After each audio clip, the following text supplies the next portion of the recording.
I wanted to go into more detail and new information on the arson situation involving Blake Lively.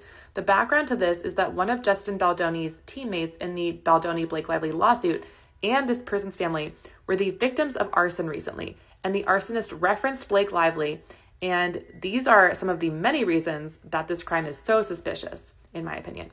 So the arsonist and the people behind the crime almost certainly had access to a lot of resources that most normal people would not have anything close to. Being able to successfully pull off arson against someone like a billionaire. That's who the victim of this crime was, along with his family. The billionaire is backing the lawsuit. That is no small task, and it's not the kind of crime that an ordinary deranged person could pull off successfully, in my opinion. There's also the fact that the people behind the crime knew the personal cell phone numbers of the billionaire's daughter and wife and had been texting them. Again, getting access to that information seems like a pretty hard thing to do. Unless maybe you have a former CIA member on your team, like Blake Lively does, I believe. There's the fact that the letter that the arsonist wrote, it was about potentially kidnapping the victim's family's daughter. This letter referenced Silence of the Lambs, and Ryan Reynolds has a whole connection to Silence of the Lambs. He made a recent documentary about that movie and one of the houses from that movie. It covered other houses and movies as well. There's also the fact that Ryan Reynolds has his own admitted history of arson. He has discussed this in interviews and laughed about it. It's horrifying. It's also very bizarre that this arsonist would have targeted a billionaire who probably had higher security and things than the other people who were living in this area who were also quite wealthy, many of them. Again, this arsonist only asked for less than $100,000, which is not much to ask for given the amount of legal problems this arsonist now has. They should have probably asked for a lot more, and they could have, given that this guy is a billionaire.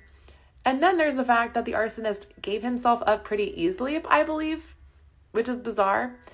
There's the language that the arsonist used in the letter, which included Ms. Lively. That's a very formal way to address someone. And that's a pretty unusual way to refer to people in general. Most people don't use language like that, especially in like a letter for a kidnapping. Why wouldn't you just use her name? Or I guess it'd be Blake Lively to specify. But there's also the fact that Blake Lively and Ryan Reynolds and their team have never condemned any of the violence or the threats or the harassment being done against Justin Baldoni's team and content creators. They seem pretty complicit, in my opinion. There's also the fact that this person behind the arson seems to have been scrubbed from the internet. I had a really hard time finding information about him, even from some of the reliable people search sites that I know about. And frankly, in my opinion, this might have taken powers beyond what a lot of regular people have access to be able to do this kind of scrubbing, in my opinion. But again, Nick Shapiro, former CIA, works for Blake Lively. He might have some access to certain resources and things. Anyway, I think it's definitely worthwhile to look into the person who was the arsonist here, Eduardo Aragon. There seem to be a lot of indications, in my opinion, that this person maybe had ties to Ryan Reynolds and Blake Lively, which is why the information around him may have been scrubbed.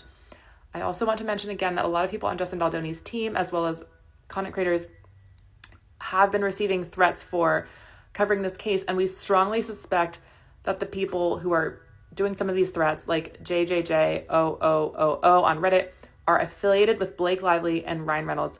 Some of them seem to spend their entire days posting to defend Ryan and Blake online on Reddit, for example.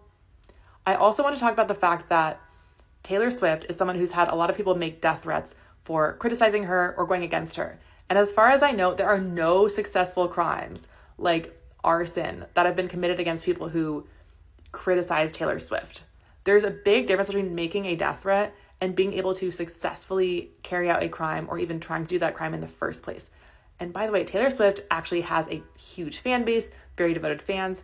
Ryan has some fans with Deadpool. I'm not aware of Blake Lively having some kind of ardent fan base that would go to these very extreme measures for not that much money because they're maybe mad about someone having a lawsuit against her. What do you guys think?